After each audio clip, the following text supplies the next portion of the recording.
Oke, Assalamualaikum warahmatullahi wabarakatuh. Waalaikumsalam warahmatullahi wabarakatuh. Buka video semua ya, buka video sama foto nih ya, jangan disapa aja. Buka on cam, di on cam. Baik, Pak.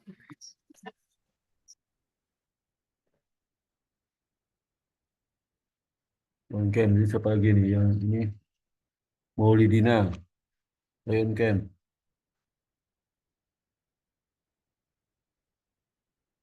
Marfiana, on cam semua ya.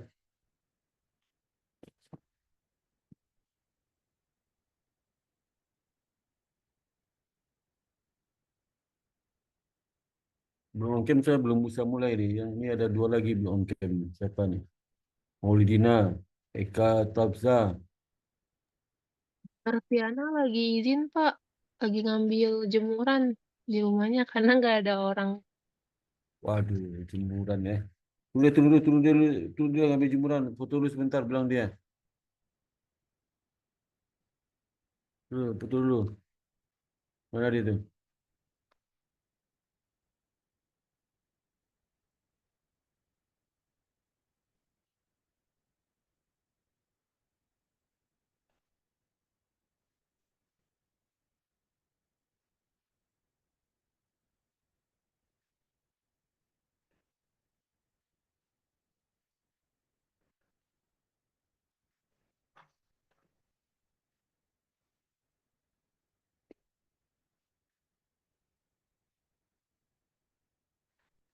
Mana nih Marfiana? Oh, jemuran sama lokasi dia apa? Dia kuliah online ini di mana? Bekasi, Bekasi Jakarta. Mau banget turunnya. Telepon dia, telepon Noviana, telepon dia. Telepon suruh dia kembali ke tempat.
Udah mana ini saya nggak absen nih. Ya, saya nggak siap absen nih. Ya.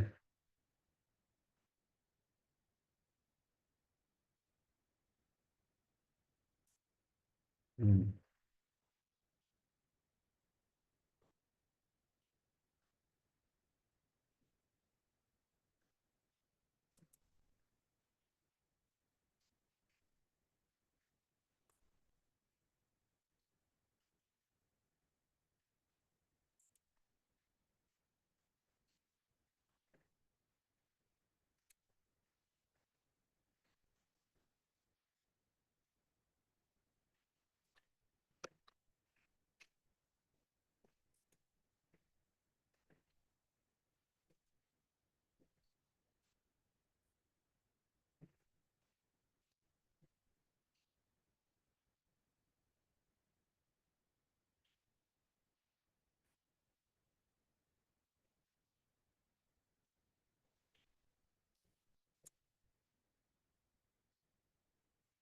Gitu Octavia mana?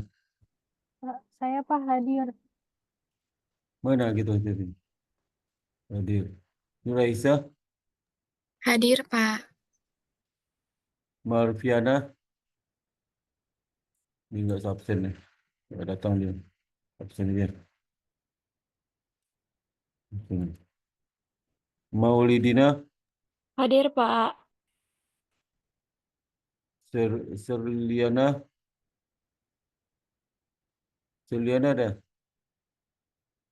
Hmm.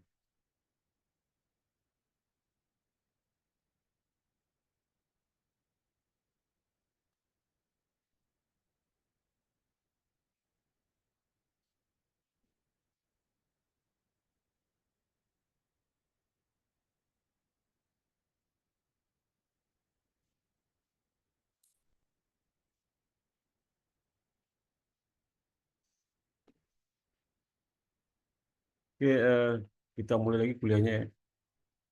Assalamualaikum warahmatullahi wabarakatuh. Waalaikumsalam warahmatullahi wabarakatuh.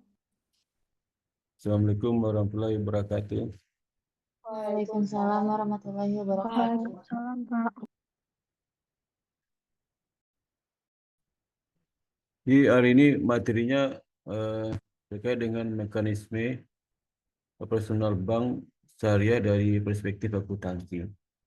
Jadi materi nanti pertama kita bahas eh, apa aja lembaga keuangan syariah, baik yang mendukung dari level internasional atau lembaga-lembaga yang mendukung di tingkat nasional Indonesia,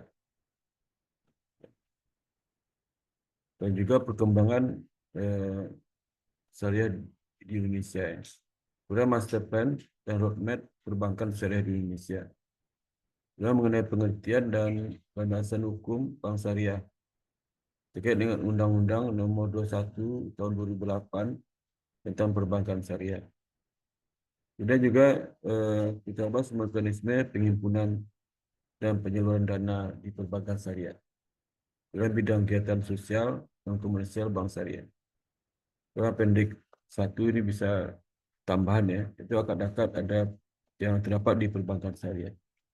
Nanti juga saya bisa baca apa artikel saya, tulisan saya tentang perbedaan tentang perbankan syariah ya.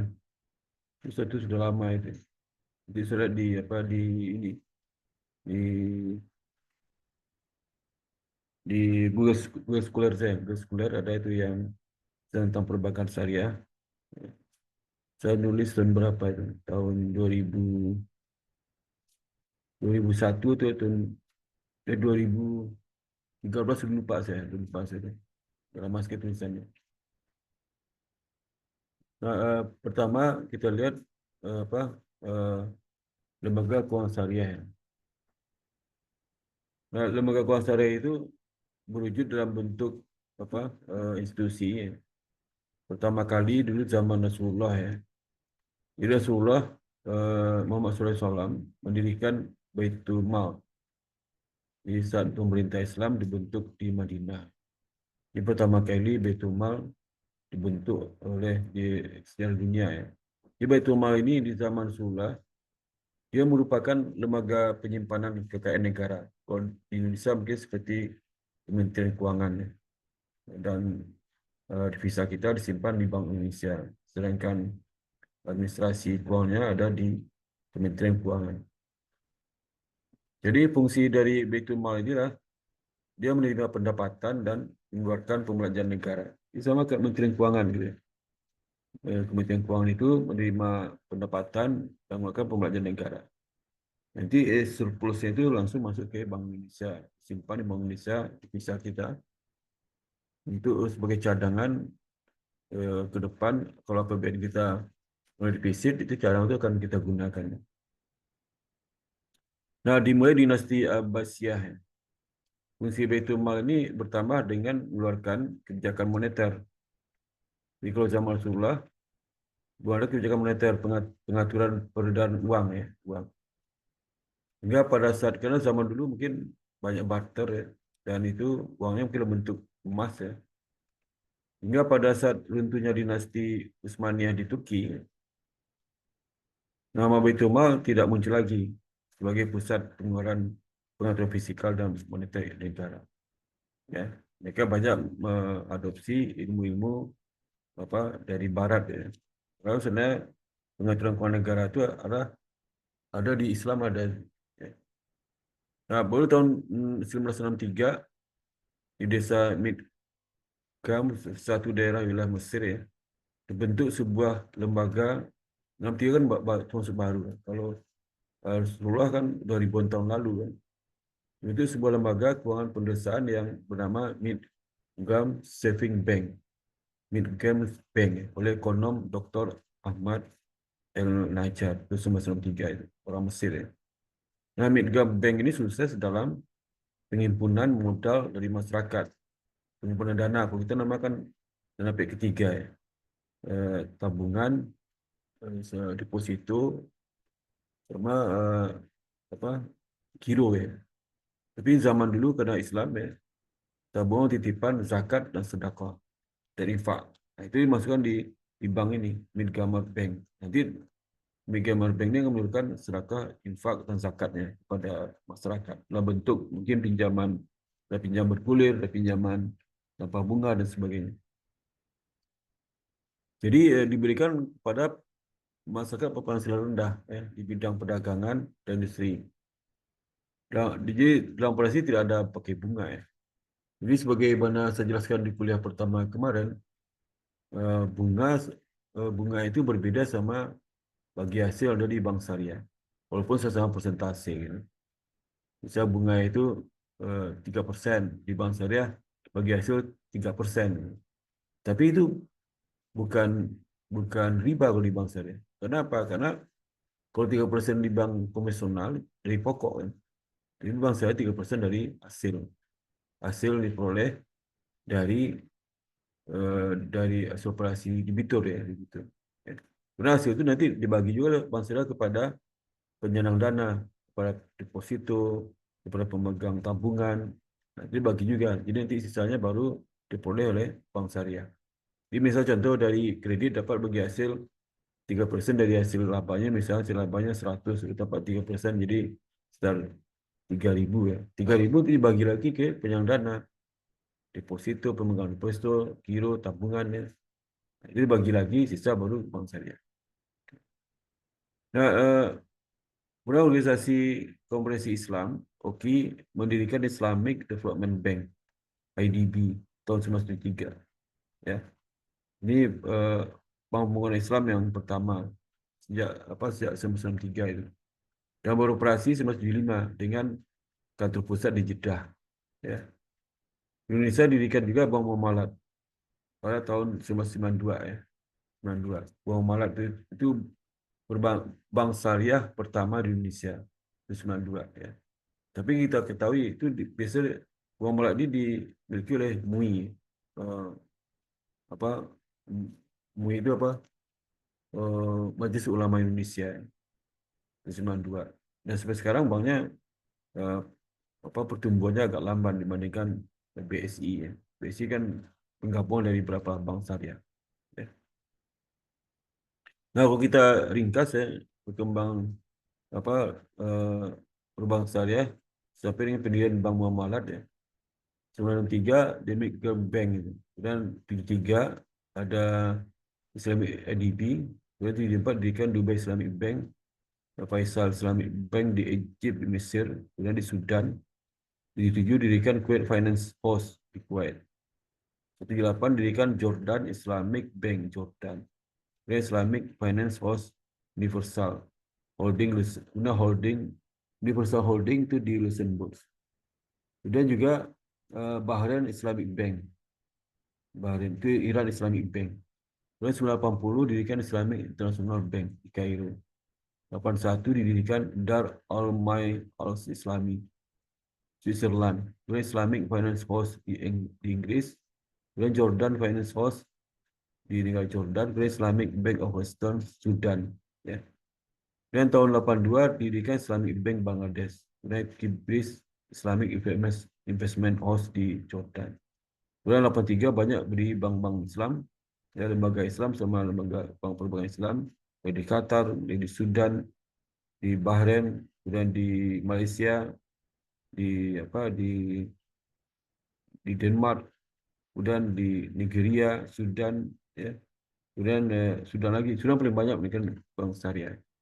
Kemudian tahun 1984 itu Al-Barakah Bank di Bahrain, kemudian di Islamic Finance House di Jordan, Al-Barakah Turkish Finance Institution di Turki. Al-Barakah Islamic Bank Mauritania. Kemudian Bank Muamalat di Indonesia. Dan setelah 92 kan banyak sekali bank-bank yang berdiri ya, di Indonesia. Seperti ada mulai dari unit syariah ya, sampai bank umum syariah seperti BNI, kemudian BRI ya, kemudian juga BNI Syariah, BTN Syariah, kemudian bank apa, bank bank ini apa, BS apa, eh, bank ini apa itu, BSI sebelum BSI apa, eh, BSM, Bank Syariah Mandiri. Nah, kemudian lembaga keuangan syariah di Indonesia seperti Bank Umum Syariah, eh, Bank Pembayaran Syariah, dan unit usaha. Jadi jenis perbankan Indonesia itu ada yang terkait dengan syariah itu ada 3 ya. Pertama, jenis bank umum syariah seperti BSI ya. Kemudian apa, BTN apa, apa lagi itu. BSI sekarang bergabung ya. Kemudian juga seperti BPR Syariah. BPR Syariah itu BPR yang untuk skala kecil ya. Syariah. Kemudian ada juga yang unit usaha syariah UUS ya, Bank Konvensional. Jadi UUS ini banyak di bank-bank swasta. Kalau bank negeri, bank itu udah masuk ke bank syariah sebagai lembaga independen. Kemudian apa,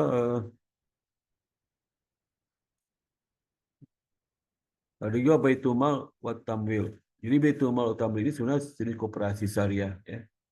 Jadi koperasi syariah dia juga berafiliasi dengan apa, diatur juga oleh teman koperasi ya. Nah, ini lembaga keuangan syariah yang berfungsi menghimpun dan menyalurkan dana kepada anggotanya. Ini koperasi kan khusus ke seterang anggota kan, bukan ke publik umum. Biasanya beroperasi dalam skala mikro. BMT dikenal sebagai jenis lembaga keuangan syariah pertama yang dikembangkan di Indonesia. BMT pertama bernama Bait Tambil Salman. Ini pertama kali di masa ITB yang bikin tahun 80-an. Kalau kita lihat perbankan syariah kapan diri? Masa itu dimulai di waktu Bank Muamalat ini 892. Jauh sebelum 10 tahun lalu, 10 tahun setelah sebelum itu sudah ada Baitul Mal ya. Jadi dibikin oleh ITB. Biasa ITB yang banyak berkumpul di Masjid Salman ITB. Mereka dirikan itu tahun 1982. Jadi BMT ini menginspirasi kelompok masyarakat untuk mendirikan lembaga jenis. Jadi sekarang berapa banyak BMT ya, yang beroperasi di Indonesia ya. Tapi ini terutama lembaga keuangan mikro ini BMT ini. Di akhir tahun 2008 telah terdapat sekitar 3.200 BMT seluruh Indonesia.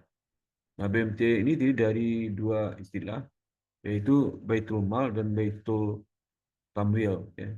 Baitul Tamwil. Baitul Mal itu merupakan istilah untuk organisasi yang berperan dalam mengumpulkan dan menggunakan dana non-profit, zakat, infak, dan sedekah. Itu Baitul Mal. Khusus mengumpul zakat, infak, dan sedekah nanti disalurkan melalui pengusaha-pengusaha mikro yang butuh dana. Ya.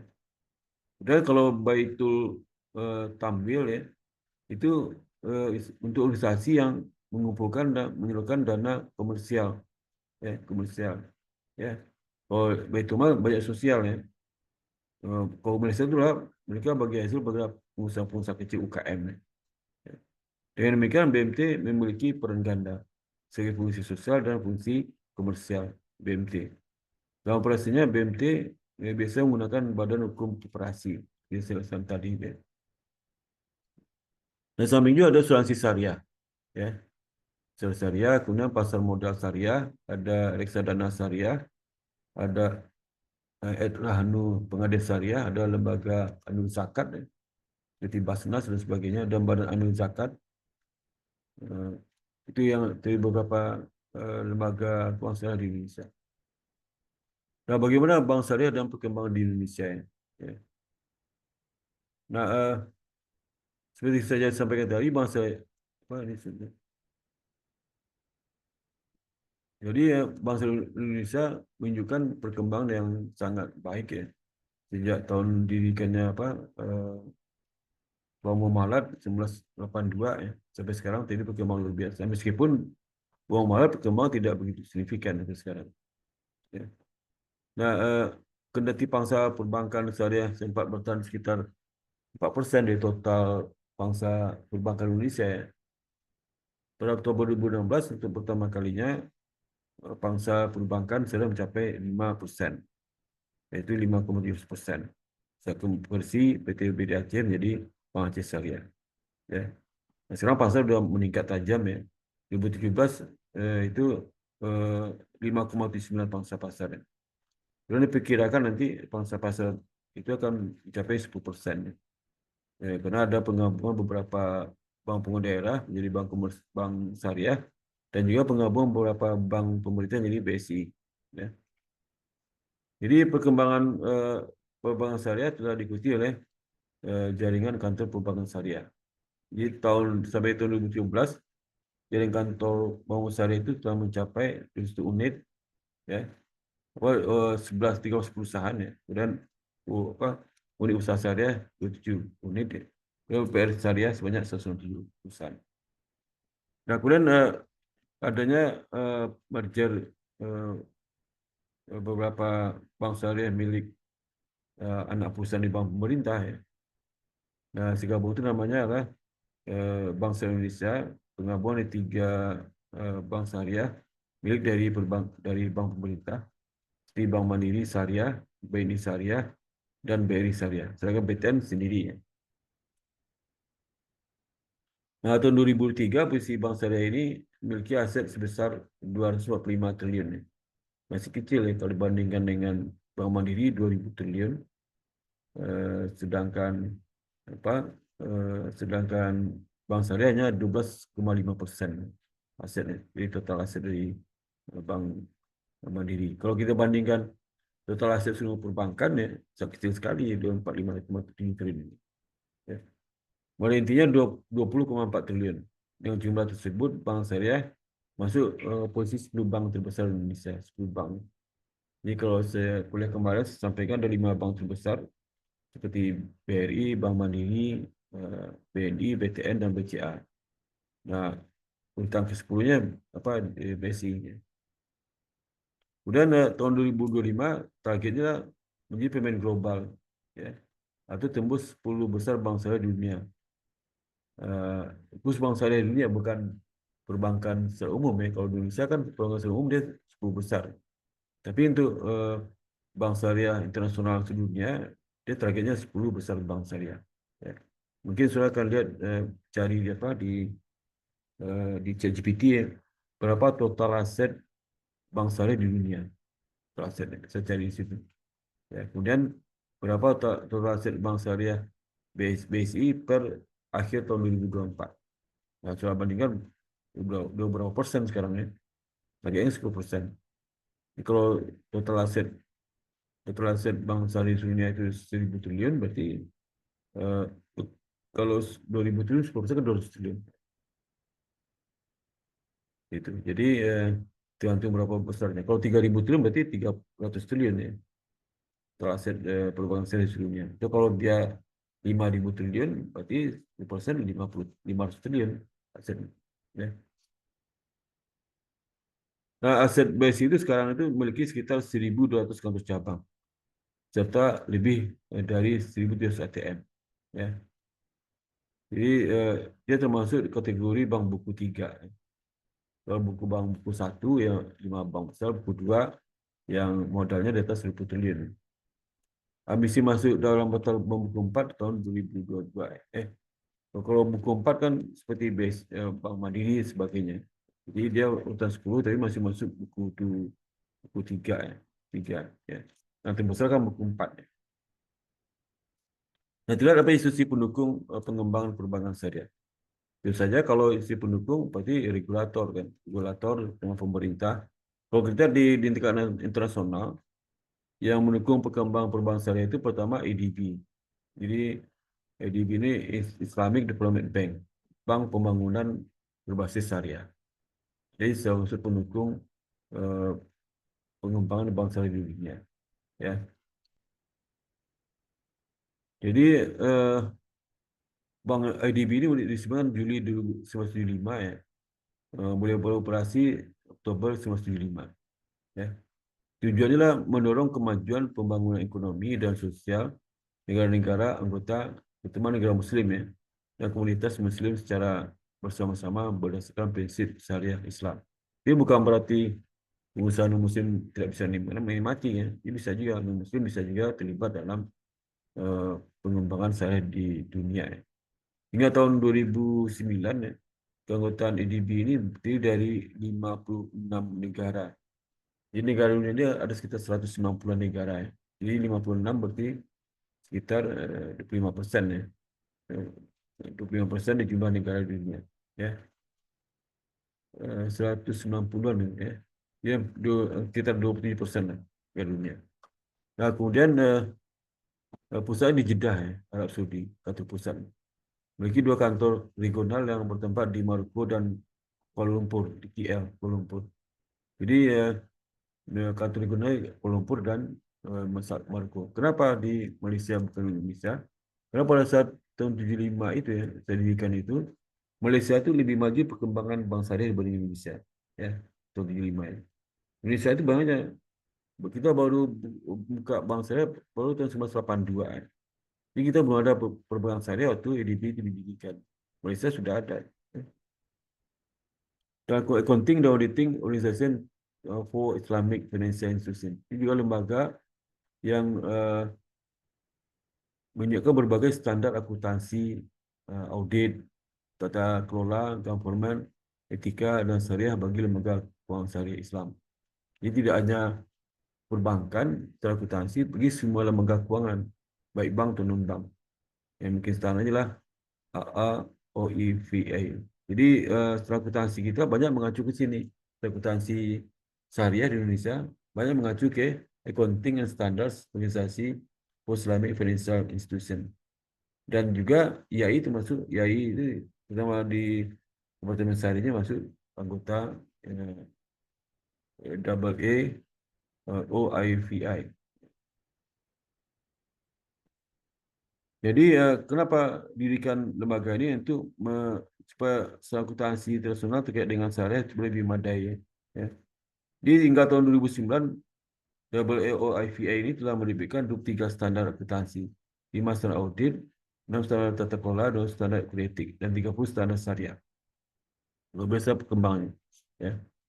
Dan yang ketiga lah International Islamic Financial Market. Ya, ini lembaga ini termasuk lembaga yang mendukung pengembangan perbankan syariah. Jadi ini terkait dengan pasar modal syariah. Jadi kalau Bursa Efek Indonesia itu ingin mengatur tentang pasar modal syariah kan masih satu ya. Kita belum ada pasar modal syariah sendiri, pasar modal konvensional masih satu dengan Bursa Efek Indonesia. Ya. Nah, dia harus mengacu kepada ketentuan dibuat oleh International Islamic Financial Market. Jadi harus karena Indonesia termasuk anggota dari IIMF, II Financial Market. Indonesia termasuk anggota dari IIFM ini. Nah, fungsinya apa? Fungsinya menggarap standarisasi pasar primer dan sekunder syariah terkait dengan kontrak dan produk. Yang kedua, pengembangan instrumen kepatuhan syariah dalam sistem manajemen likuiditas dan perdagangan internasional yang yang meliputi infrastruktur perdagangan, clearing dan settlement. Yang ketiga, fungsinya adalah fokus pada melakukan riset dan pengembangan dalam pasar modal dan pasar uang jangka pendek. Yang keempat, Islamic Financial Service Board, IFSB. Dan lembaga internasional ini justru standar bagi lembaga pengatur. Jadi ini lembaga ini memberikan aturan kepada bank sentral yang mengatur tentang perbankan syariah di negara ini. Misal BI, Bank Indonesia itu anggota dari Islamic Financial Services Board. Yang anggota ini sehingga peraturan yang buat oleh perbankan Bank Indonesia dalam mengatur operasional bank syariah, baik BI atau OJK harus mengacu kepada Islamic Financial Services Board. Ditambah dengan beberapa position tentang kondisi negara ini. Nah, waktu sidang pertama kali diadakan oleh lembaga ini itu guru BI selesai sebagai pemimpin sidang. Jadi kita diperhitungkan di lembaga Islam Financial Service Board. Kenapa? Karena Bank Indonesia sangat terlibat dalam Islamic Financial Service Board waktu zaman Pak Bajo jadi Deputi Gubernur. Pak Bajo inilah ketua IBES yang ketiga, yang itu ini yang keempat. Dia mungkin nggak ketemu saudara Pak Bajo, Pak Subarjo, Dr. Subarjo. Dia banyak terlibat di sini di lembaga Islamic Financial Service Board. Nah, bagaimana di perkembangan instansi yang mendukung perkembangan perbankan syariah di Indonesia? Itu yang pendukung perkembangan perbankan syariah di Indonesia tentu saja Bank Indonesia. Bank Indonesia itu ada divisi terkait dengan perbankan syariah. Jadi merupakan regulator bagi perkembangan seluruh bank umum dan BPR Indonesia, termasuk bank umum syariah dan BPR syariah. Jadi BI itu tidak hanya mengatur bank umum konvensional, juga bank umum syariah. Ya. Regulator BI itu telah mengupayakan adanya payung hukum terkait dengan perbankan syariah di Indonesia dengan masuknya istilah prinsip syariah dalam Undang-Undang Nomor 10 Tahun 98 tentang perbankan. Jadi Undang-Undang Perbankan 98 telah masuk salah satu jenis bank itulah bank syariah, bank konvensional dan bank syariah. Nah, kemudian yang kedua adalah lembaga yang mendukung pengembangan perbankan syariah itu DSN, Dewan Syariah Nasional. Ini merupakan bagian dari MUI. Jadi, Majelis Ulama Indonesia punya DSN, Dewan Syariah Nasional. Dia membuat fatwa terkait dengan produk keuangan syariah, baik lembaga asuransi syariah, bank syariah, BPR syariah, semua di fatwa. Jadi tugasnya apa? Pertama, tugas kewenangannya pertama memberikan atau mencabut rekomendasi nama-nama yang akan duduk sebagai anggota Dewan Syariah DPS ya, Dewan Pertimbangan Syariah di situ lembaga. Jadi misalnya kalau BSI ini punya DPS sendiri, DPS. Kemudian BTN Syariah punya DPS sendiri. Kemudian kalau seandainya apalagi yang swasta itu punya harus ada DPS. Itu bedakan bank syariah sama perbankan konvensional. Sering ada dewan apa, bank konvensional umum nggak ada. Khusus di bank syariah ada Dewan Syariah Nasional, apa DPS ya, Dewan Pertimbangan Syariah di dalam lembaga itu. Nah, anggota itu direkomendasikan oleh MUI melalui DSN. Dia merekomendasikan. Jadi kalau nggak tanpa rekomendasi DSN nggak bisa jadi anggota DPS di situ perbankan syariah atau lembaga keuangan syariah. Ini mengeluarkan fatwa atas jenis kegiatan keuangan, kemudian juga mengeluarkan fatwa atas produk jasa keuangan syariah, dan juga menguasai penerapan fatwa yang telah diterapkan itu. Apakah suatu perbankan syariah sudah dilakukan atau belum? Jadi DSN itu DSN mengingatkan DPS ya. DPS yang ada di setiap lembaga perbankan syariah itu untuk selalu menerapkan fatwa yang telah disampaikan oleh MUI kepada mereka melalui DSN. Ya. Nah, yang ketiga adalah Dewan Standar Akuntansi Syariah, Ikatan Akuntan Indonesia. Jadi Dewan Standar Akuntansi Syariah ini juga sesuatu lembaga yang mendukung perkembangan syariah Indonesia, terutama di sisi akuntansi. Seperti yang kita bahas sekarang kan kita walaupun ini terkait akuntansi perbankan syariah. Ini peran dari DSAS itu Dewan Standar Akuntansi Syariah, DAI, itu sangat penting untuk perkembangan syariah. Kalau tanpa mereka itu sulit kan beroperasi perbankan lembaga keuangan syariah karena pencatatannya nggak ada dasarnya itu. Ya. Dia dibentuk tahun 2005. Masih baru 2005 kan sekarang berapa tahun? Udah 19 tahun, 15 tahun. Jadi berbagai unsur. Jadi dari Dewan Standar Akuntansi Keuangan ya, IAI, kemudian juga dari Dewan Syariah Nasional, DSN, kemudian Bank Indonesia. Indonesia ada tuh Bank Indonesia yang Direktorat Syariah, Perbankan Syariah. Kemudian Bapepam, Asosiasi Perbankan Syariah Indonesia, ASBISINDO, kemudian Asosiasi Syariah Indonesia, AASI, dan para akademis, Komisi. Ya, komisi itu ada berapa orang di DSAS ini. Ya. Termasuk ada beberapa orang komisi yang non-muslim, ya. Non-muslim yang duduk di DSAS Indonesia. Kemudian otoritas yang berikutnya lembaga yang mendukung pengembangan perbankan syariah Indonesia lah itu OJK, ya. Jadi OJK ini berfungsi menyelenggarakan sistem pengaturan dan pengawasan yang terintegrasi terhadap seluruh kegiatan di dalam sektor jasa keuangan. Di OJK itu didirikan tahun 2013 dan sesuai dengan Undang-Undang Nomor 21 tentang OJK. Ya. Kemudian bagaimana master dan roadmap perbankan Indonesia. Ya. Jadi tahun 2015 OJK itu mengeluarkan 2 dokumen strategis untuk pengembangan perbankan Indonesia. Itu Master Plan Jasa Keuangan Indonesia 2015 sampai 2019 ya. Ini kan sudah selesai nih. Dan juga roadmap perbankan syariah Indonesia 2015-2019 ya. Nanti ada lagi roadmap yang terkait dengan lanjutan 2019 sampai 2024 ya. Pada kemarin kemudian 2004 pokok selama 4 tahun ya. Ke depan 5 sampai 4 tahun. Ya. Nah, roadmap 2004 2005 sampai 2030 belum keluar mungkin. Itu lagi mereka susun ini, ya. Jadi dalam strategik itu OJK memperkuat peran sektor jasa keuangan, pertama meningkatkan ekspansi usaha, jaringan dan produk keuangan syariah. Yang kedua meningkatkan fair playing field bagi sektor jasa keuangan syariah. Yang cara menyusun pengaturan yang mendorong pertumbuhan sektor jasa keuangan syariah dan mendorong juga ketentuan sektor jasa keuangan syariah sesuai dengan karakteristik usahanya dan tingkat kesiapan industri. Yang ketiga, memperkuat kerjasama pengembangan sektor jasa keuangan syariah. Jadi melalui strategi kebijakan dengan pemerintah, otoritas, dan pemangku kepentingan terkait. Dan yang keempat, itu mengembangkan kualitas pelaku sektor jasa keuangan syariah dengan meningkatkan kapasiti building sumber daya manusia dalam dan meningkatkan jumlah tenaga kerja ahli di bidang keuangan syariah untuk mendukung pertumbuhan lembaga jasa keuangan syariah. Jadi kebutuhan kebutuhan mahasiswa satu yang di syariah itu sangat tinggi.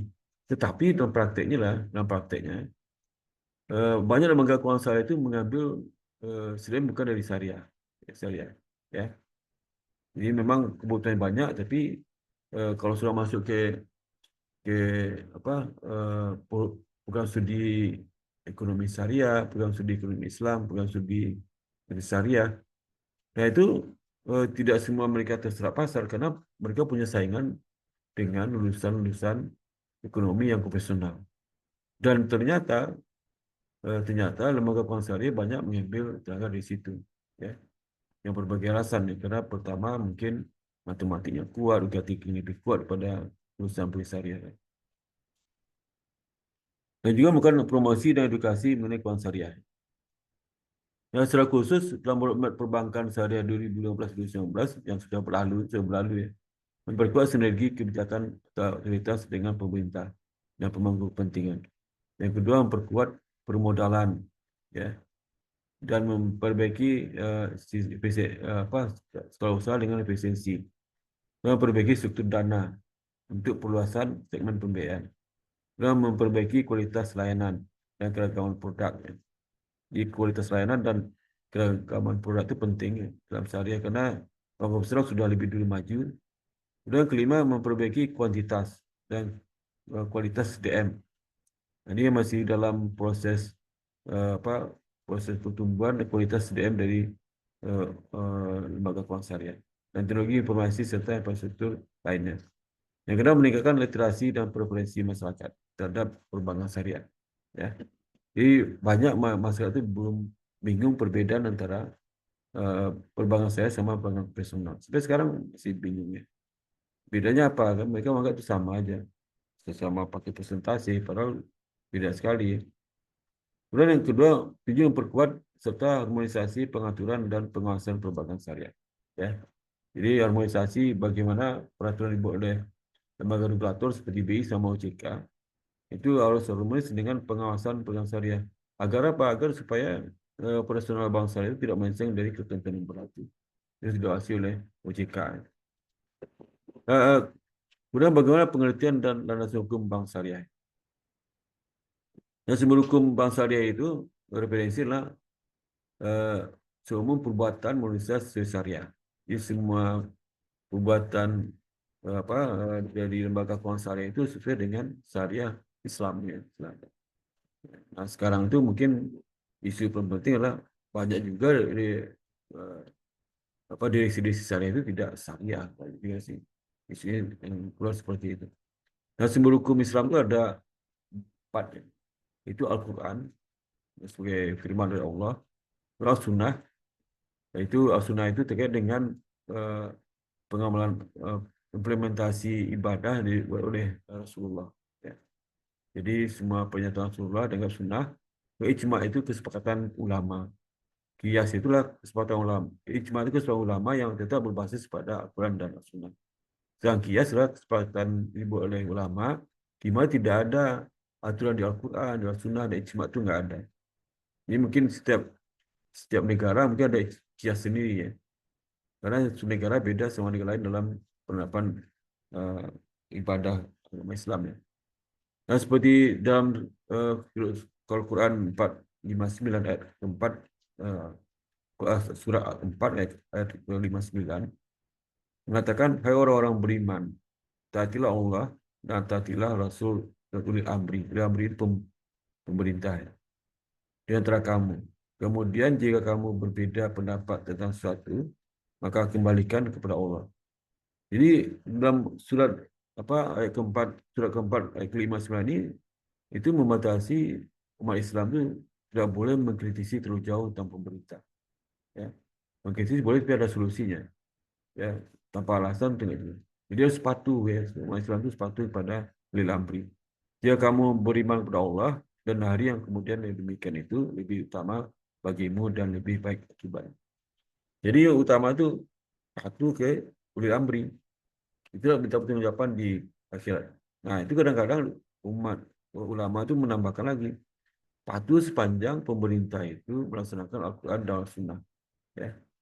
Kalau enggak katanya, enggak apa-apa enggak dipatuhi gitu. Ya. Di sini kan enggak ada mengatakan seperti itu. Nah, bagian prinsip syariah dalam pasal 1 butir 13 Undang-Undang 10 tahun 98 tentang perubahan syariah. Itu bersyariah adalah aturan perjanjian berdasarkan hukum Islam. Ya.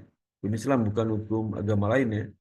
Antara bank dan pihak lain untuk penyimpanan dana dan atau pembiayaan kegiatan usaha. Atau kegiatan lainnya ini dinyatakan sesuai dengan syariah. Antara lain seperti misalnya pembiayaan berdasarkan prinsip bagi hasil. Itu di akadnya nama mudharabah. Jadi tidak boleh pembiayaan berdasarkan prinsip bunga gitu, bagi hasil. Bunga itu haram di Islam, itu bunga itu haram. Ya, karena melakukan utang yang ditambah dengan bunga. Sehingga menyengsarakan bagi debitur. Karena bank itu nggak mau tahu mau untung mau laba atau dikenakan bunga. Kalau bagi hasil kan enggak. Kalau rugi nggak dikenakan bagi hasil. Kalau diuntung aja bagi hasil. Itu dengan nisbah yang disepakati mereka saat melakukan akad mudharabah ini. Nah, pembiayaan berdasarkan prinsip penyertaan modal musyarakah. Lagi prinsip jual beli barang dengan memperoleh keuntungan berapa hal.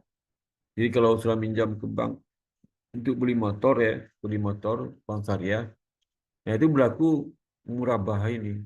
Jadi bank itu seolah beli motor dari pedagang 100 juta, dijual sudah 120 juta. Nanti cicilannya kalau selama setahun 120 juta bagi 12, berarti bulan itu 1 juta, 1 juta. Itu ada bunga di situ ya. Jadi 120 juta dibagi 12, itu 1 juta sudah per bulan. Ya. Jadi yang diangsur itulah hasil penjualan, harga jualnya itu. Bukan apa bukan pokok tambah bunga, beda lagi ya. Jadi betul-betul bank itu sebagai pedagang, dealer motor, ya. Dealer barang yang akan dibiayai itu. Nah, itu pembiayaan barang modal berdasarkan prinsip sewa. Ijarah itu sewa menyewa, ya, tanpa pilihan. Atau dengan adanya pilihan pemindah kepemilikan seperti leasing ya, disebut juga dengan ijarah wa iktina. Ini leasingnya. Tapi kalau tanpa ada pengalihan kepemilikan namanya ijarah. Tapi kalau ada unsur nanti si penyewa bisa memiliki kembali seperti leasing itulah bisa memiliki barang disewa itu nama ijarah wa iktina. Ya. Ada 4 fungsi dari bank syariah itu. Pertama, mendukung pengembangan ekonomi umum umat melalui pemerataan antara pihak yang memiliki dana, ya, yang berdasarkan nasihat syariah Islam, dengan pihak yang membutuhkan dana, kemudian menghasilkan laba profit bagi pemilik dan pengelola yang diperoleh dari penghimpunan dana masyarakat. Jadi fungsi dari bank syariah itulah dia sebagai manajer investasi, dia mengumpulkan dana masyarakat, nanti disampaikan dilempar lagi pada masyarakat yang membutuhkan dana dan bentuk bagi hasil. Nah, dari bank sama masyarakat juga bagi hasil juga ya. Jadi masyarakat tuh menyimpan dana di bank syariah, nanti bukan bentuk bunga tabungan, tapi bagi hasil. Bagi hasil dia apa? Dari hasil dia meminjamkan dana ke masyarakat. Hasil di situ. Jadi misal kalau dia dapat bagi hasil kredit itu adalah 30%, maka itu persen nanti dibagi ke pemegang dana. Pemegang dana dapat 60%, berarti 60% dari 30%. Sedangkan bank itu dapat 40% dari 30%. Itu bagi hasil dari kepada penyandang dana ya. Dia menunjukkan dana dan jasa-jasa bank lainnya, kemudian menjalankan fungsi sosial melalui penghimpunan dan penyerahan zakat, infak, dan sedekah ya kepada masyarakatnya, kepada yang berhak ya. Zakat, infak, sedekah ini ada ketentuan di Islam kan, siapa aja yang tidak menerima zakat, infak, dan sedekah. Tidak semua orang berhak menerima zakat, infak, dan sedekah. Maka mekanisme pengumpulan dan penyaluran dana di perumahan syariah itu pertama, bank syariah menghimpun dana masyarakat dalam bentuk giro, tabungan, deposito. Tentu saja eh, giro syariah, tabungan syariah, bank syariah itu beberapa akad yang mendasari giro, tabungan, dan servisi syariah. Lalu dia menyalurkan dana yang dihimpun dalam bentuk usaha yang menguntungkan. Jadi apa namanya investasi. Kalau di bank konvensional namanya pembiayaan, di bank syariah namanya, sorry, kalau di bank konvensional namanya apa dalam bentuk kredit ya, disalurkan masyarakat, di bank syariah itu namanya pembiayaan. Ya. Bank syariah memperoleh imbalan berupa bagi hasil atau margin keuntungan atas pembiayaan yang diberikan. Pembiayaan itu maksudnya kalau di bank konvensional tidak diberikan, dapat bagi hasil.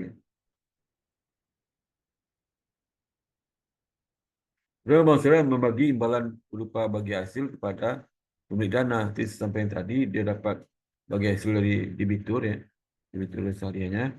Nanti bagi lagi penyelam dana kepada pemegang giro, deposito, kemudian tabungannya.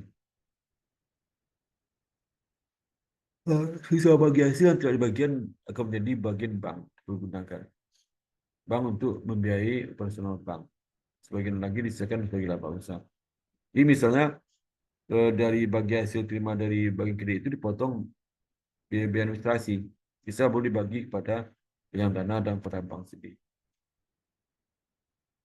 Nah, ada beberapa imbalan jasa non keuangan yang mereka terima fee-based kami, tapi semuanya berdasarkan syariah. Kegiatan jasa perbankan syariah itu, terutama kegiatan penghimpunan dana dalam masyarakat, dan kegiatan penyaluran dana, penerimaan pendapatan, pembagian hasil, memberikan layanan jasa keuangan, dan juga apa? Nah, yang bedakan apa? Mungkin bedakan dalam memberikan layanan zakat infak sedekah. Kalau di bank profesional kan nggak ada. Ya. Semuanya sebenarnya sama ya dari bandingkan bank profesional. Tapi bedanya akadnya kalau perbankan konvensional kan akad itu berdasarkan syariah ya, tapi berdasarkan ketentuan yang berlaku yang dibuat oleh Bank Indonesia sama OJK. Sedangkan kalau syariah berdasarkan itu yang berlaku, tapi dasar itu berdasarkan Al-Quran dan hadis dan Rasulullah. Nanti alur operasional bank syariah ya. Jadi bank syariah itu dari pengumpulan dana, nanti ada wadiah ya mana, nanti kita jelaskan apa itu. Kemudian mudarah, mutlakah, kemudian di eh, dana itu diperoleh dalam bentuk disalurkan dalam bentuk prinsip bagi hasil, prinsip ujroh, prinsip jual beli. Ya. Kemudian jadi seperti tadi dijelaskan ada di sini ya. Ini saya lihat nih. Nanti kita jelaskan masing-masing. Nah, kemudian dia bilang dana itu diusulkan pada mudarib. Mudarib itulah debitur ya, debitur, mudarib ya. Gitu. Jadi dalam bentuk prinsip bagi hasil, kemudian ujroh sewa, kemudian jual beli dalam bentuk margin jamin, bukan bunga, di margin. Ya. Itu saya jelaskan kalau dia beli motor 10 juta, nanti jual 12 juta. Jadi dia margin 2 juta. 2 juta itu bukan bunga ya. Bunga dihitung dari pokok, ini dihitung dari uh, pembelian ya, bukan pokok. Ya. Nah, dari laporan laba laba pembagian hasil. Kalau laporan laba laba, oh, yang rugi itu nanti akan ke pembagian hasil usaha, nanti masuk lagi penggunaan dana dan seterusnya. Nah, prinsip sistem keuangan syariah itu pertama ada perang riba. Riba tidak dibenarkan dalam sistem keuangan syariah. Tidak ada riba. Kedua, pembagian risiko. Jadi risiko itu artinya kalau dia rugi harus tanggung bersama juga. Jangan bank itu laba ada bagi hasil, rugi enggak tanggung. Asal rugi risiko harus tanggung. Dia tidak menganggap uang sebagai modal potensial. Ya. Bukan uang, tapi dia memandang substansi dari aktivitas bisnis itu. Terlarang melakukan kegiatan spekulatif, ya. Seperti misalnya bermain saham itu kan larang di Islam. Ya, kamu trading saham di pasar modal itu termasuk haram ya. Dan kesucian kontrak, kemudian juga aktivitas usaha harus sesuai syariat. Ya. Nah, prinsip dalam penghimpunan dana bank syariah itu pertama, penghimpunan dana dengan prinsip wadiah. Ya. Jadi wadiah itu titipan ya. Jadi kalau sudah himpun dana tabungan, maka si nasabah itu sudah dititipkan uang ke perbankan syariah. Ya. Titipan wadiah ad amanah. Di mana penerima titipan tidak boleh memanfaatkan barang titipan tersebut sampai apa penitip mengambil kembali titipannya. Ya. Dia harus ada, yang bisa digunakan yang lain. Kecuali ada perintah di penitip. Lalu penghimpunan dana dengan prinsip mudarabah, prinsip bagi hasil. Ya. Jadi misalnya kalau yang penitipan dana itu kan tidak diberikan hasil ya. Kalau sudah dititipkan uang melalui wadiah bukan prinsip bagi hasil, so dapat apa-apa ya. Jadi kalau saya titipkan dana 100 juta, nanti kembali 100 juta juga. Ya. Dan penghimpunan dana dengan prinsip mudarabah. Jadi sudah dititipkan dana ke bank itu nanti bisa dia untuk pembiayaan dan juga saya minta hasil juga. Ya. Hasil, sebagai hasil. Kalau tabungan mudarabah, karena pada tabungan wadiah bersifat titipan wadiah. Sedangkan yang mudarabah ini bersifat investasi. Jadi kalau sudah nabung di bank, artinya sudah mengikhlaskan di bank untuk investasi ke tempat lain. Ya. Bagian hasil dengan nasabah tabungan mudarabah, bank syariah menggunakan metode revenue sharing ya, revenue sharing dalam bagi hasil, ya.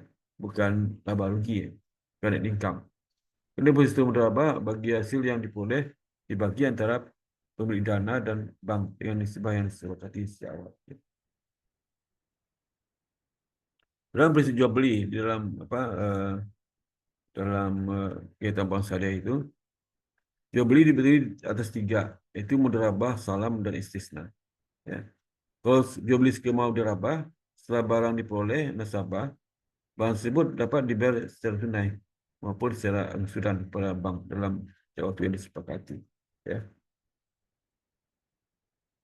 Jadi itu skema murabah, murabah itu barang bisa dibeli tunai, tapi bisa juga diangsuran kepada bank yang waktu itu disepakati.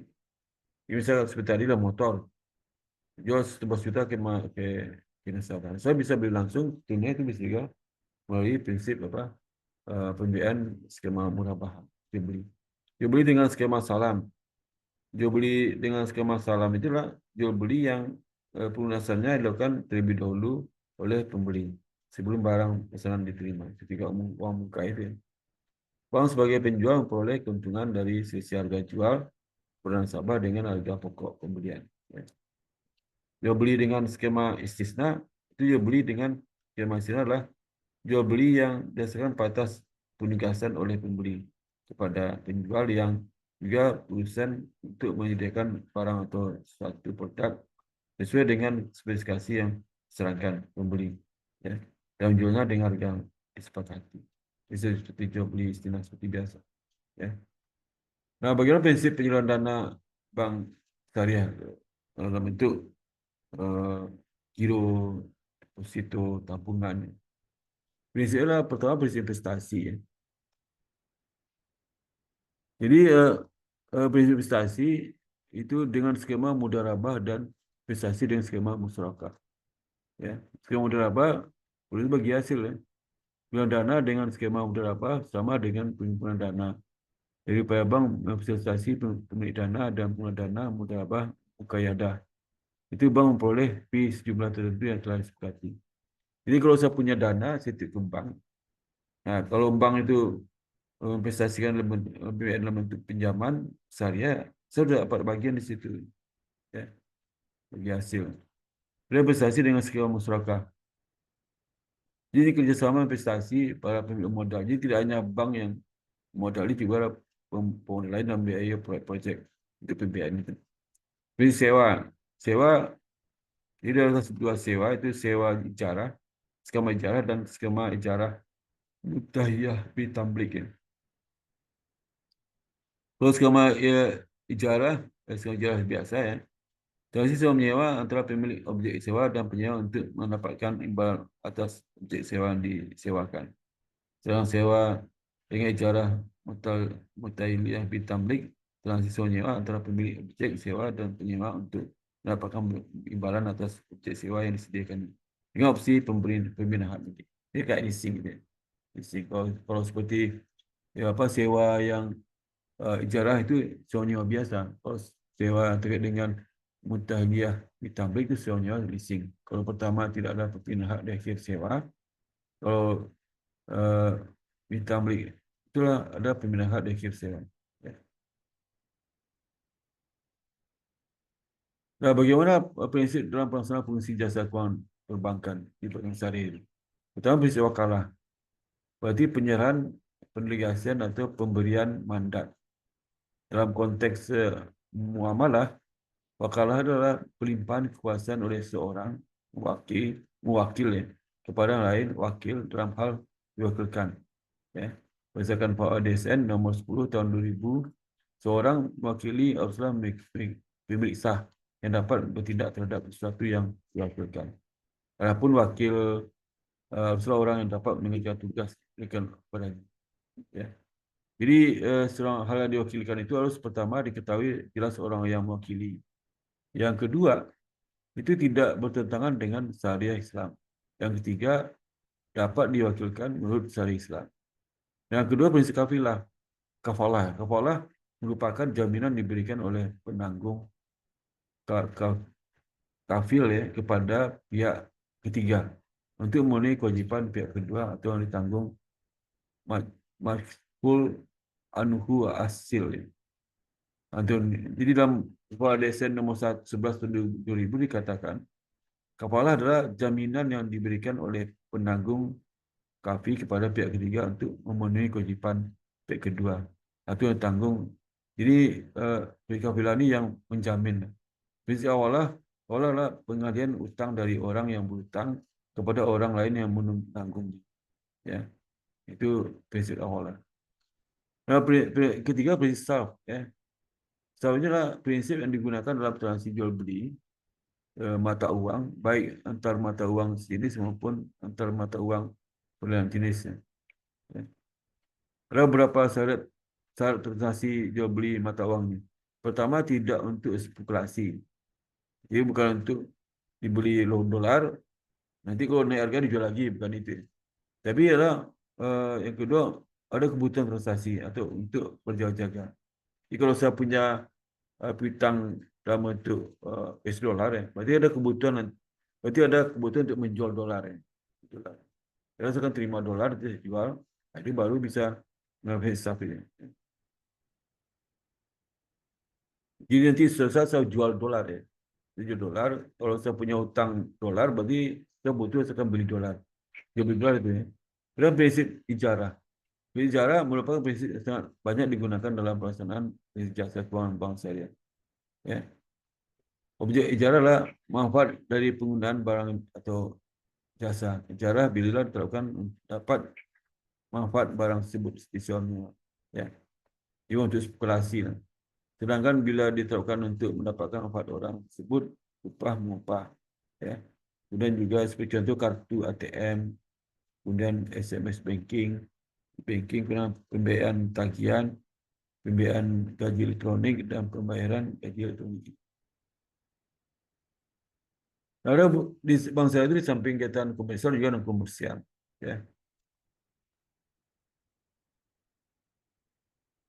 Dan kegiatan non komersial itu fungsi sosialnya seperti zakat, infak, sedekah. Ini kan fungsi non sosial. Ya.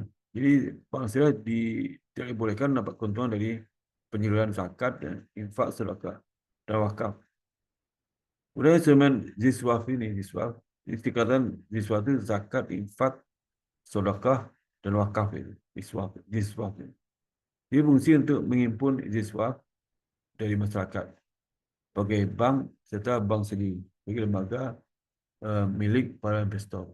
Dana yang dihimpun melalui instrumen ziswaf itu disalurkan orang berhak dalam bentuk bantuan atau hibah, bukan dalam bentuk pembiayaan ya. Itu kan hak mereka.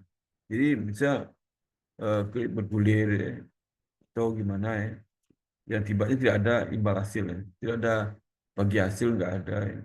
Jadi kalau saya itu mudah-mudahan dana hasil siswa itu pengusaha mikro ya, nanti dia nggak bisa melakukan pengembalian walaupun disuruh kembali. Jadi kalau kembali kalau nanti apa seperti BM bergulir itu dikembalikan ke bank saya, maksudnya nanti sekarang lagi kulit itu kepada pihak lain betul. Jadi dia tidak ada pemberian bagi hasil atau bunga. Ini kemudian instrumen kardus asan ya berfungsi menghimpun dana dari pemerintah yang tidak memenuhi kriteria halal. Dan dana infak dan sedekah tidak ditentukan peruntukannya secara spesifik oleh yang beri itu. Ya. Ini sosial.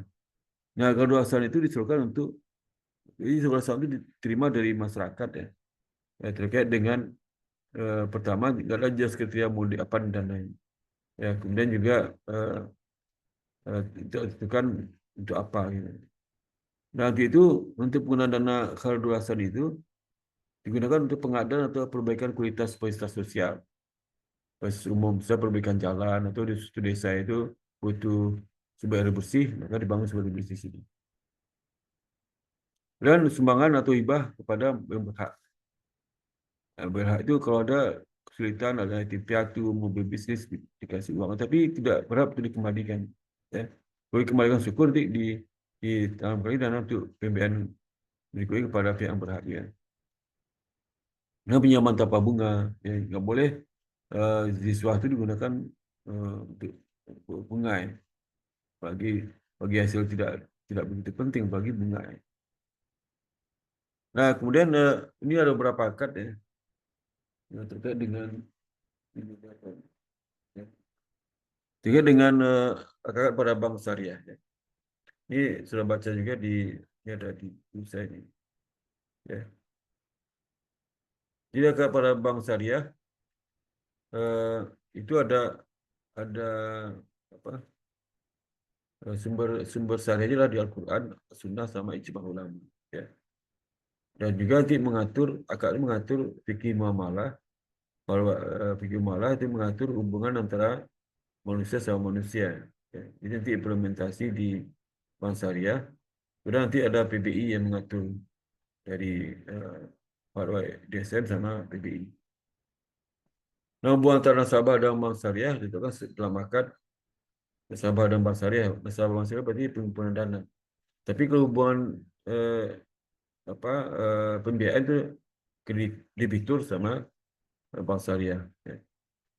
Jadi pengumpulan dana itu bersifat titipan buat dia damanah. Kalau sudah nabung itu ada dua, apakah tabungannya terkait dengan investasi mudarabah mutlak ya atau mudarabah muqayyadah. Kalau saya pilih yang pertama berarti saya nggak dikasih bunga ya. Kalau misalnya tabungan titipan buat dia ya damanah. Ya. Biasa masyarakat tabungnya yang dipilih adalah untuk bagi hasil kan. Biasa bagi hasil. Jarang yang wadiah yad mana itu. Karena yad mana itu artinya kalau dipinjam, kalau dinabung 100 juta nanti dipotong biaya administrasi, sisanya dia kan bisa tarik lagi. Jadi nggak ada dengan tambahan bunga ya. Apa bagi hasil sorry. Investasi seperti investasi umum bersumber pada akad mudharabah mutlakah. Kalau investasi khusus mudharabah muqayyadah. Nah, bagaimana wadiah yad dan manah? Ya, wadiah dan manah ini. Ini terkait pengumpulan dana ada dua ya. Titipan dan investasi. Titipan itu seperti apa? Jadi misalnya bank ya yang dapat titipan dana dari masyarakat ya. Lalu nasabah penitip ya. Dititipkan dana ke bank. Nah, bank nanti dana itu disalurkan oleh proyek pembiayaan ya. Kemudian menghasilkan profit ya. Profit. Nah, profit itu nanti di bank itu akan dimasukkan ke pengelolaan dana titipan profit. Kemudian nasabah bisa dibagi profit itu bila bank bersedia. Kalau enggak bisa juga. Jadi hasil proyek itu masukkan laba bagi hasil bank. Bank itu bisa mendapatkan dari bank, nasabah itu bisa dapatkan hasil proyek yang investasi dana di tabungan yang sifatnya wadiah dan mana, bisa juga enggak ya. Jadi enggak harus dibagi oleh bank, terserah bank mau bagi apa enggak. Kalau bagi bersifatnya hadiah. Jadi bank menerima titipan dari masyarakat. Ini penjelasan dari skema ini. Kemudian bank berhak mengolah dana nasabah dan boleh profit daripadanya. Bank berhak juga untuk memberikan atau tidak memberikan imbalan kepada penitip berupa bonus. Ini bisa dikasih, bisa enggak. Jika pun ada, biasanya tidak dijanjikan sebelum dibuka. Jika pun ada, suka-suka bank yang ngasih berapa diberikan kepada yang dana itu. Karena bank wajib menjamin keamanan titipan dana nasabah dan mengembalikan setiap saat nasabah membutuhkan. Itu tabungan sifatnya titipan ini. Wadiah, yad, dan mana. Nah, kalau mudharabah mutlakah seperti apa? Jadi bank yang menerima dana titipan dari nasabah, Saibul Mal ya, bank itu namanya Mudarib. Ya. Nah, kemudian diserahkan ke proyeknya akan profit ya, maka nasabah dapat hasil dana ya. Jadi kalau penyaluran 100% dari nasabah, maka nasabah dapat hasil pembagian itu sesuai dengan nisbah. Nisbah berapa? Misalnya contoh, misalnya nasabah itu dititipkan adalah 100 juta kepada bank ya. Kemudian bank diterangkan untuk proyek ya. Proyek. Proyek ada hasilnya bisa 10 juta ya. 10 juta.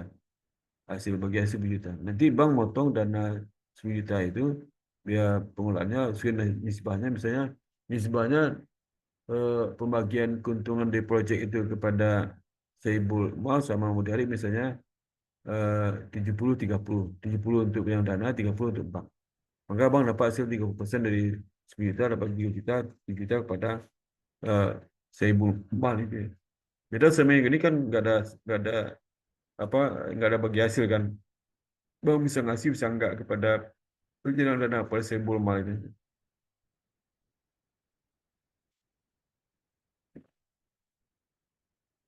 Jadi mudharabah mutlakah itu karena ada unsur bagi hasil yang perjanjian itu. Kalau dana dititipkan itu keuntungan, maka dapat bagi hasil dari bank syariah. Ini contoh nih penjelasan bank menerima dana nasabah untuk diinvestasikan dalam berbagai usaha. Ini bagi bank selama jangka tertentu.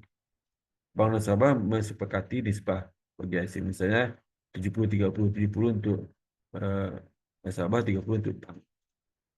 Jadi bank tidak menjamin hasil tertentu. Jadi bisa jadi ada hasil, bisa juga tidak. Dan setelah ada profit, bank bagi hasil sesuai dengan nisbah kesepakati 30% dari hasil pembagian yang diterima dari nasabah itu di milik bank, 37% milik nasabah. Yang ketiga mudharabah muqayyadah. Ya. Mudharabah muqayyadah ini prinsip seperti ini ya. Bisa bank di Saibul Malnya menitipkan dana ke bank ya. Ya. Bank. bank dapat fee kan di situ. Kemudian disalurkan ke nasabah satu mudarib ya. Mudarib. Nah, dari mudarib itu dia memilih projectnya. Nah, project kemudian bagi hasil jadi nanti hasil itu dibagikan untuk nasabah 2 sebagai nisbah ya. Kemudian nasabah 1 sebagai nisbah. Jadi bagian nasabah 1 sama nasabah 2 ya. Mudarib. Jadi bank perantara aja.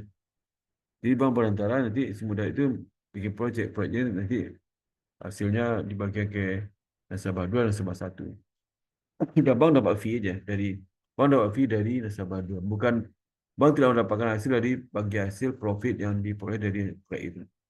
Di bank yang dapat fee dari nasabah 2 yang sebagai sahibul mal ya, yang berikan dana ya. Jadi enggak ini mudarabah muqayadah itu bank itu bukan mudarib ya. Bukan yang dia titipan dana nanti dia tanamkan pembiayaan, tidak ya. Jadi bank itu hanya sebagai penyalur dana dari nasabah kedua sahibul mal. Jadi bank menerima dana nasabah 2 untuk diinvestasikan dalam usaha tertentu milik nasabah 1. Diberikan oleh nasabah 2 selama waktu tertentu. Ya. Antara nasabah disepakati nisbah bagi hasil tertentu pada saat kontrak. Bank tidak menjanjikan hasil tertentu. Bank memperoleh fee aja di kontrak. Jadi bank tidak dapat bagi hasil. Bagi hasil itu peroleh dari antara nasabah 1 dan nasabah 2. Jadi nasabah 1 misal 30%, nasabah 2 70%, 70%. Pengolah lebih banyak gitu. Nasabah 2 kan nomor 1 ke pengolah, nasabah 1 milik dana. Ya. Jadi nasabah 1 akan berbagi hasil revenue. Kalau ada hasilnya, nasabah 1 sebagai pengolah bagi hasil revenue dengan nasabah secara berkala. Di Indonesia, Bank Benyamin simpanan diperoleh. Bagaimana ada produk bank syariah? Ya, dengan dana, jadi produk syariah itu punya dana, akan bentuk mudharabah dan masyarakat. Jadi dijelaskan. Atau dasar jual beli, murabahah, salam dan istisna. Jual beli. Tapi tadi misal kredit konsumsi. Kalau di bank syariah namanya atas dasar jual beli. Ya, kalau dia kredit konsumsi panci di bank nasional, itu banknya nggak peduli dengan panci. Pokoknya dikasih uang untuk beli panci, terserah beli di mana. Bank tetap dasar itu bunga dari uang yang disampaikan kepada nasabah. Tapi kalau dia murabahah kan bukan. Dia beli panci itu 10 dijual 12. 2 itu margin buat bank. 12 itu dibagi cicilan berapa lama. Kalau 20 kali cicilan, 12 bagi 12 kali cicilan. Ya. Dia ada dasar sewa beli. Ijarah, mutahiyah, bitamlik. Jual beli itu ada 3 jenis. Ada murabahah, salam, dan istisna. Kalau yang dasar jual nyewa 1. Kalau dia dasar bagi hasil 2 mudharabah dan musyawarah. Ya. Dan sebab mudharabah itu seperti apa? Ya, terkait dengan produk penyaluran dana. Dana itu adalah seperti pinjam kredit kalau di perbankan nama pembiayaan. Nah, mudharabah investasi nasabah sahibul mal itu ada bank mudarib yang memberikan dana kepada nasabah biaya proyeknya. Proyek itu untung. Jadi seperti misalnya bank punya dana nih dari nasabah ya. Nanti diserahkan kepada debitur. Itu biaya proyeknya. Ya. Nanti kalau berhasil bagi hasil transfer nisbah oleh nisbah berapa ya. Ya. Jadi pengelola dana sama penyedia dana pasti beda sih. Biasanya pengelola dana bagi hasil 40%, 60% pengelola dana. Ya. Itu saja seperti itu. Jadi mudharabah investasi itu bank menyalurkan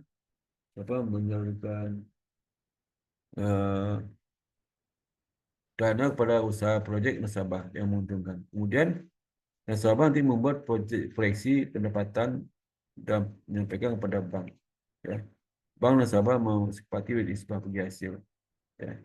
Karena bank menerima bagi hasil secara berkala dan bank juga melakukan penilaian terhadap tingkat produktivitas usaha. Jadi ada monitoring terhadap dana proyek yang dibiayai oleh bank syariah.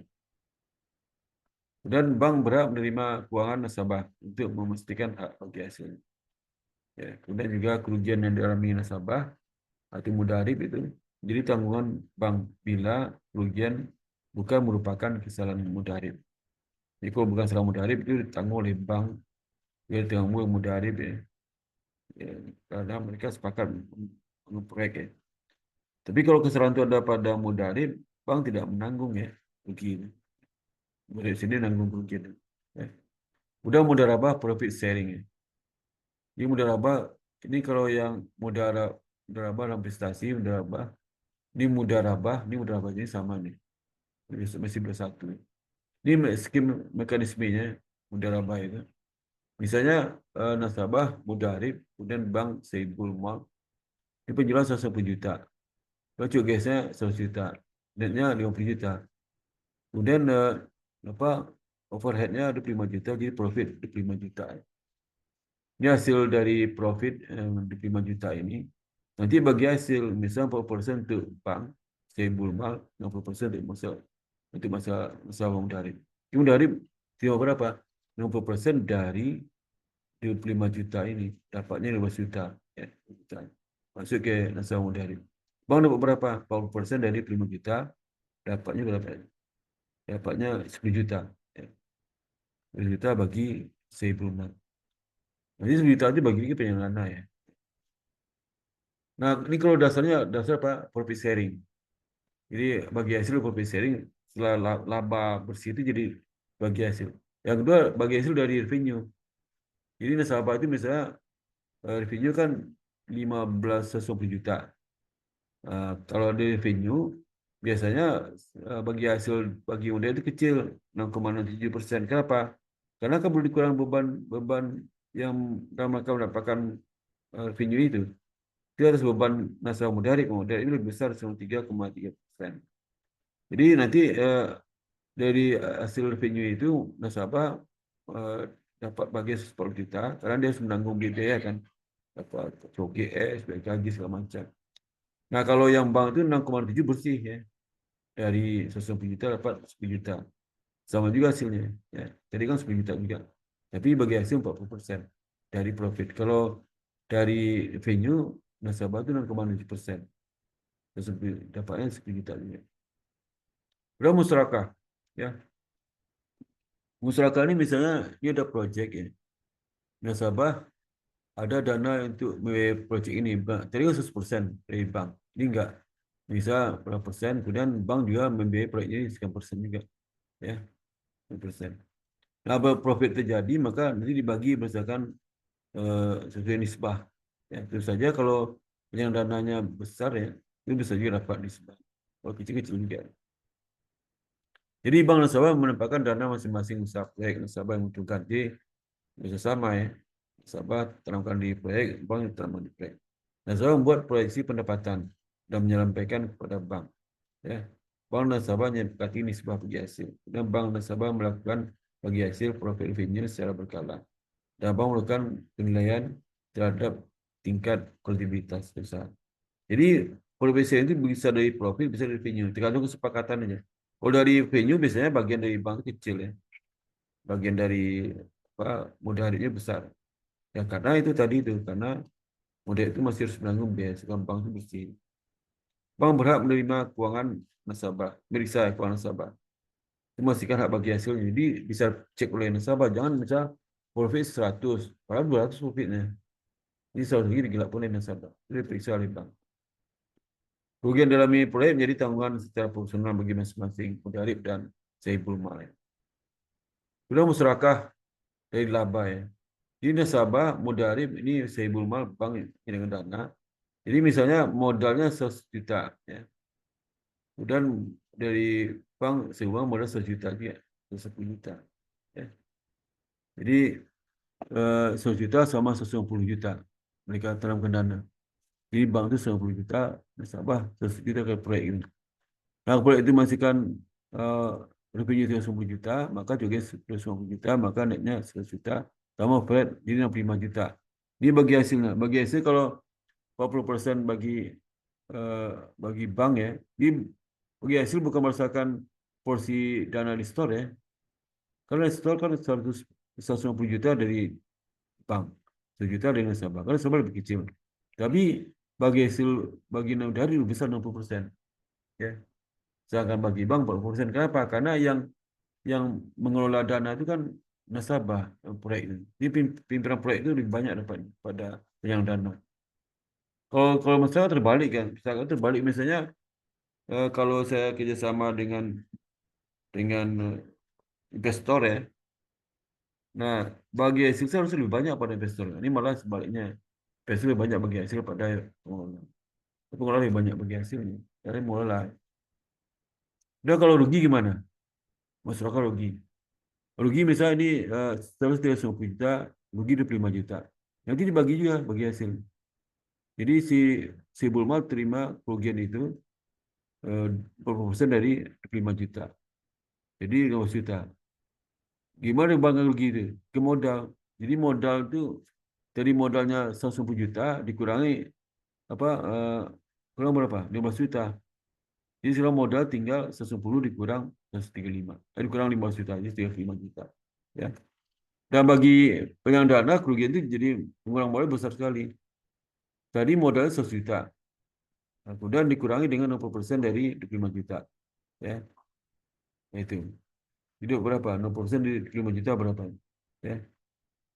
Nah, sehingga modal berkurang berapa? 10 juta. Ya. 10 juta belum berkurang. 10 juta bagi 250 juta, ya. 50 juta, kan total 50 juta nih. Dikali kerugian 5 juta. Jadi persentase yang pengelola itu apa 100 bagi 250. Kan total modal 250. Ya. Jadi dia mengalami kerugian cukup besar, modal kurang 90 juta, sedangkan bank modal berkurang cuma 15 juta. Ya. Murah-bahah.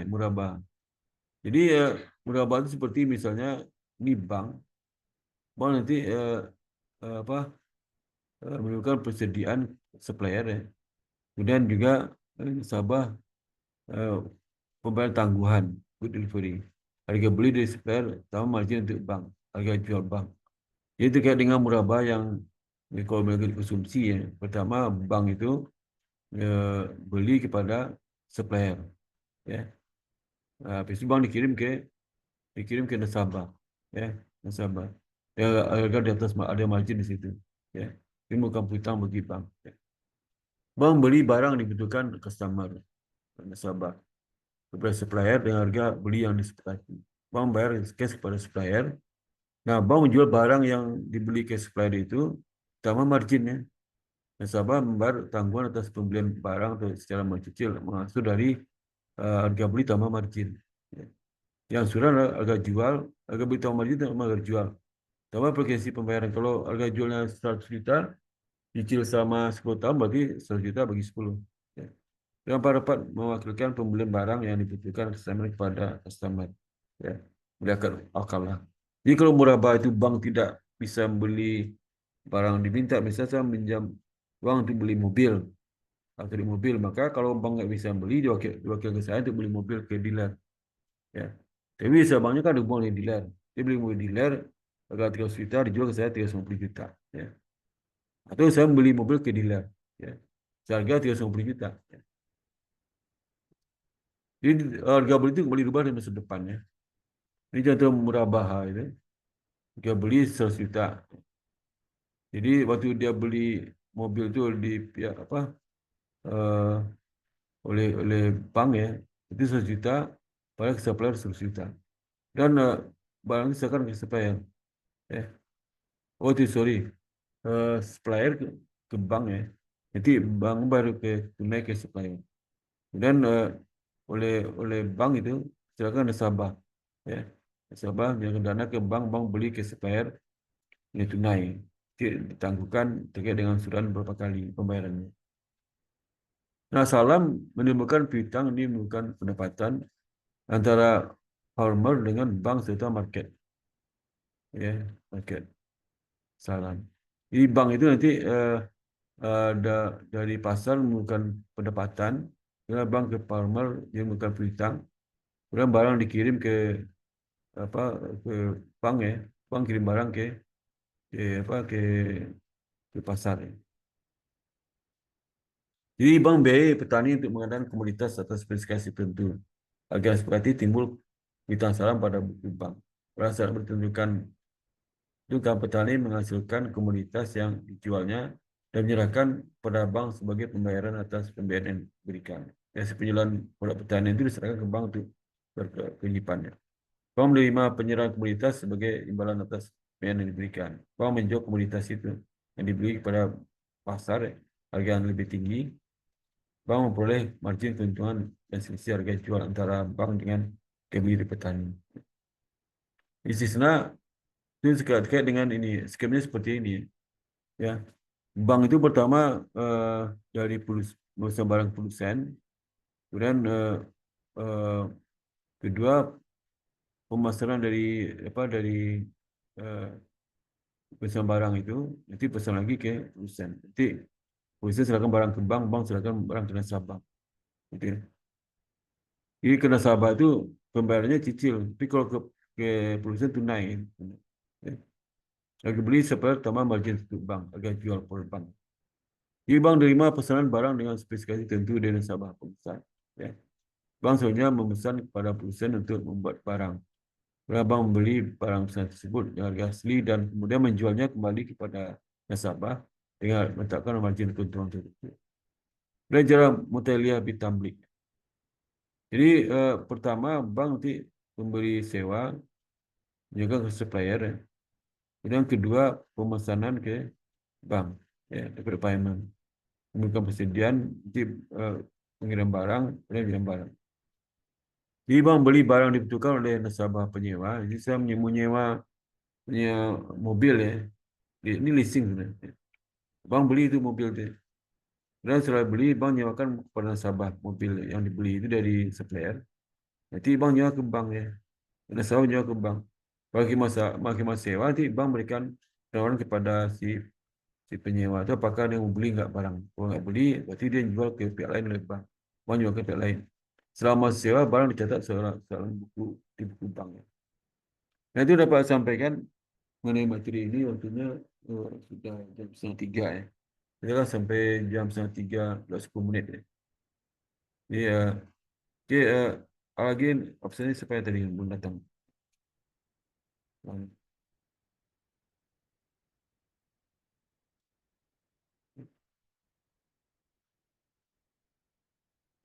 Zoom.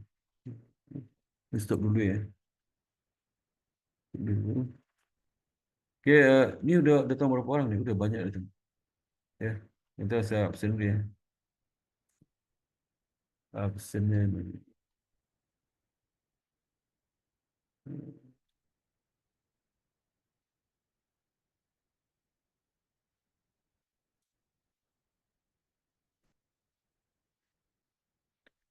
Gita Otavia ada. Ada Pak hadir. Nur Aisyah, Hadir Bapak. Alfiana, Hadir Pak. mana Alfiana? Oke, kepala diangkat. Terus. Dah ya. Kemudian Maulidina, Hadir Pak. kemudian Shirley, Hadir Pak. hadir ya. Stop Bapak, share. maaf, nama saya dan Taskia belum dipanggil, Pak. Oh iya, sebentar. Nama aku nggak ada ya? Hah? Itu, Pak, di Ordernya bawahnya belum yang lihat di-scroll, Pak. selengkapnya. Oh, ada di bawah. Oh, sebentar ya. Kalau sampai sini aja.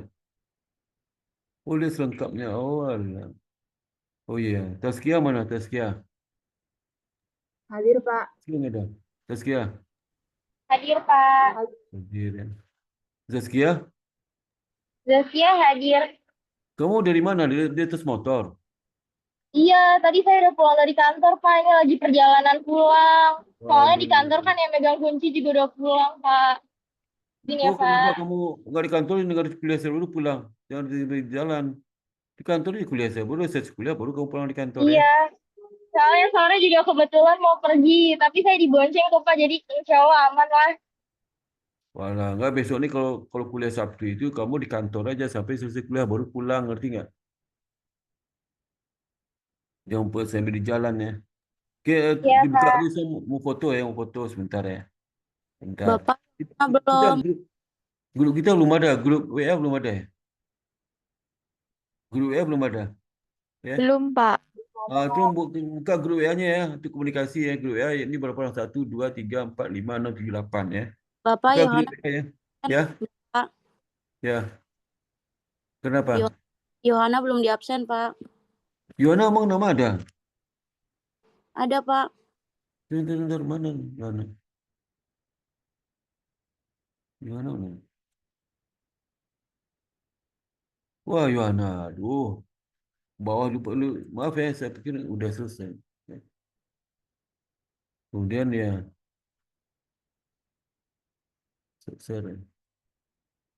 Oke, itu ya, buka on cam semuanya. Senyum ya, saya mau foto nih. 1, 2, 3. Bentar ya. Ini sementara saya masukkan ke WA saya dulu ya. Ini habis ini buka grup ya. Halo? Baik, Pak. Buka sebagai screen fotonya di grup ya.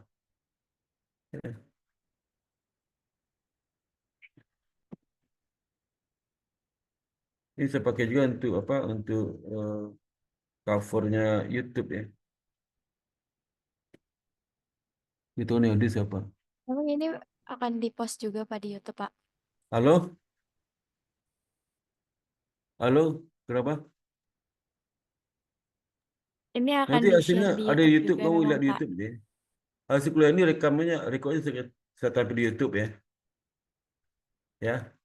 Covernya yang foto ini, foto kita bersama ini covernya. Ya. Oh, thumbnail ya, Pak. Nanti Siap, habis Pak. ini di YouTube ya. Kalau recordnya dikirim oleh pihak kakak, saya nanti saya publish di YouTube ya. Ya. Ya ada Baik, Pak. pertanyaan sampai sini, ada pertanyaan sampai sini nggak? Ada pertanyaan? Cukup, Pak. Cukup jelas. Ya. Oke. Nanti silakan tugasnya yang telat dari kemarin udah dikirim sama itu tugas. Ya. Ini saya lihat ke YouTube hasilnya, saya publish di YouTube. Mungkin hari ini saya publish ya. Oke, dengan demikian kuliah sampai sini. Alhamdulillah. Assalamualaikum warahmatullahi wabarakatuh. Waalaikumsalam. Terima kasih banyak, Pak Terima Sparta. kasih, Sama-sama. Terima Pak. kasih, Pak. Sama-sama. Waalaikumsalam. Sama-sama. Izin live, Pak. Ya, silakan, silakan.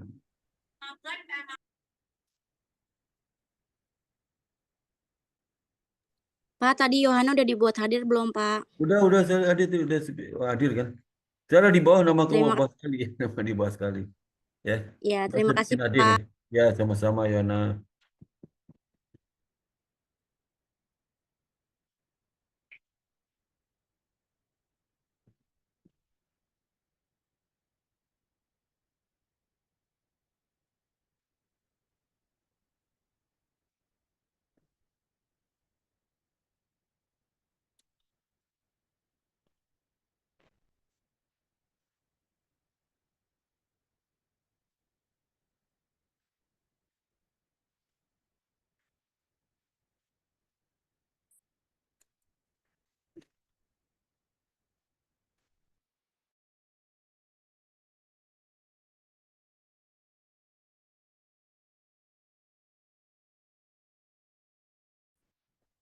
Nah, apa? Apa? Masuk lagi, masuk lagi.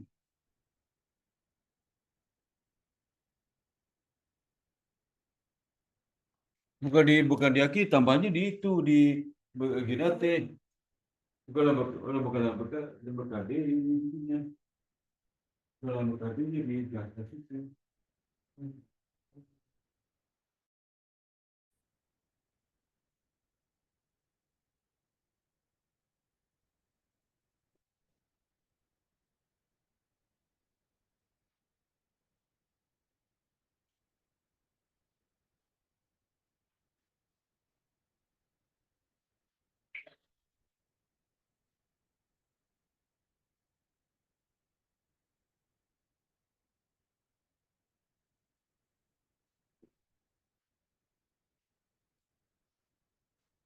Apa? Oh,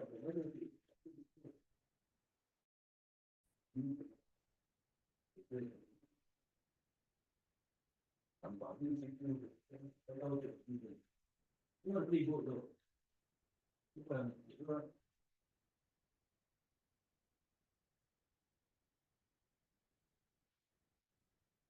Ya kiri itu walaupun 3 tahun depan itu udah pakai. Boleh.